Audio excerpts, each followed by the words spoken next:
Pag-unawa sa binasa. Kwento bilang 4. Basahin natin ng dahan-dahan.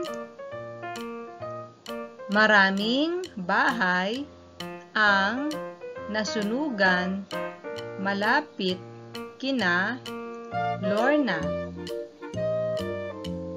Nakita niya ang kaawa-awang kalagayan ng mga nasunugan.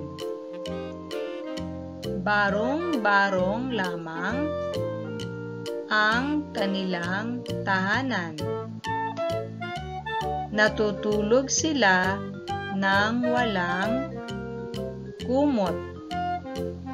Karton lamang ang kanilang higaan.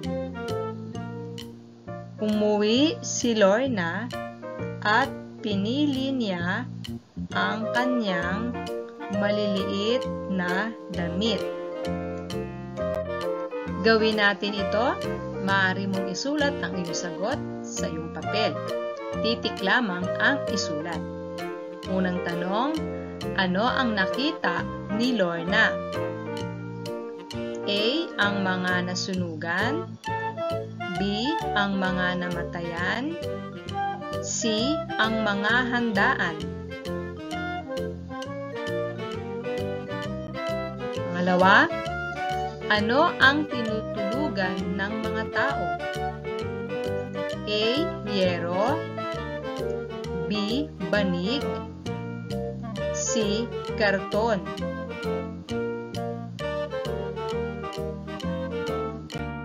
Pangatlo, ano kaya ang gagawin ni Lorna? A. Magpapatahi ng mga damit. B. Ipagbibili niya ang mga damit. C.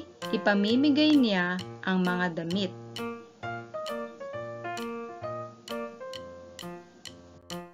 Pang-apat, ano ang masasabi mo tungkol kay Lorna?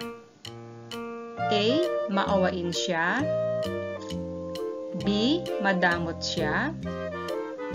C. Madali siyang lokohin.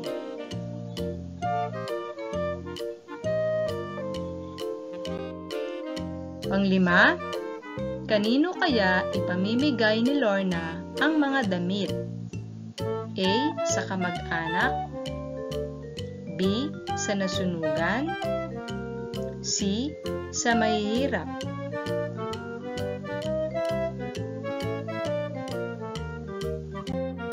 Kung tapos ka na, ating tsekan ang iyong mga sagot. Unang tanong, ano ang nakita ni Lorna? Ang tamang sagot ay titik. A. Nakita ni Lorna ang mga nasunugan. Sumunod na tanong, ano ang tinutulugan ng mga tao? Ang sagot ay titik. C. Ang karton ang tinutulugan ng mga tao. Pangatlo, ano kaya ang gagawin ni Lorna? Ang tamang sagot ay titik. C. Ipamimigay niya ang mga damit.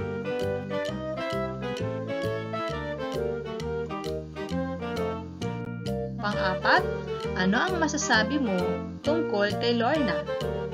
Ang tamang sagot ay titik. A. Si Lorna ay maawain.